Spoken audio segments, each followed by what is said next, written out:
Alden Richards lupaypay sa kanyang nadiskubre kay Catherine Bernardo.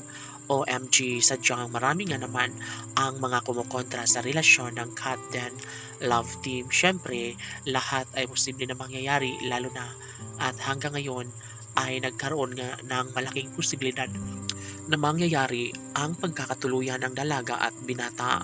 Naghihiyawan sa kaligayahan ang taong bayan, lalo na ito lamang ang isa sa matagal ng hinihiling ng buong daigdig na sana'y makatuluyan nga ng pretty girl na si Catherine Bernardo, ang gwapong aktor na si Alden Richards. Kaya kahit ano pa ang mga pagsubok na dumating sa relasyon ng Kat Den Love Team ay nangingibabaw pa rin ang tiwala at pagmamahal nila sa isa't isa. Siyempre, kapag mangyayari na maisakatuparan ang lahat sa kanilang pagmamahalan, dapat lamang napatunayan nila ito sa mas lalong madaling panahon dahil tsak na mas magiging masaya ang buong daigdig, tsak na mas magiging happy ang isang pamilya kung sila na nga mismo ni Alden Richards at Catherine Bernardo ang maikasal sa tamang panahon. Marami pa umanong papatunayan si Catherine sa kanyang nobyo ngayon, ngunit ganun pa man ay sobrang inaabangan ng lahat ang isang tamis na pag-ibig ni Catherine para kay Alden. Sabi nga ng binata na si Alden Richards na natatahimik lamang siya sa kanyang mga nalalaman ang lihim sa pagmamahal ni Catherine para kay Alden Richards. Of course, walang katotohanan na hinahayaan na lang nila ang kanilang relasyon.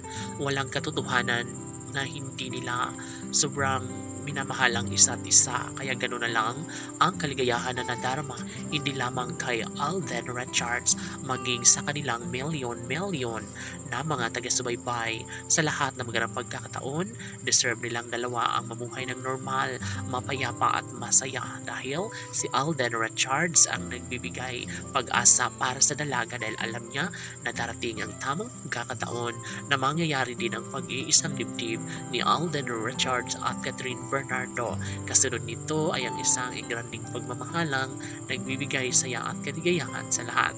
Sana'y hindi na umano mangyayari na masaktan ng tuluyan si Catherine dahil umasa sila na nariyan si Alden Richards na nagbibigay sa kanila ng kaligayahan. Si Alden Richards ay lalaking tunay na nagmamahal para sa binata and sila lamang umano ang deserve na magkatuluyan at magsasama habang buhay. Syempre, laging sinasabi, laging bukang bibig ni Catherine na mahal niyang tunay si Alden Richards at hindi na niya ito ipagpapalit ni numan. Laban!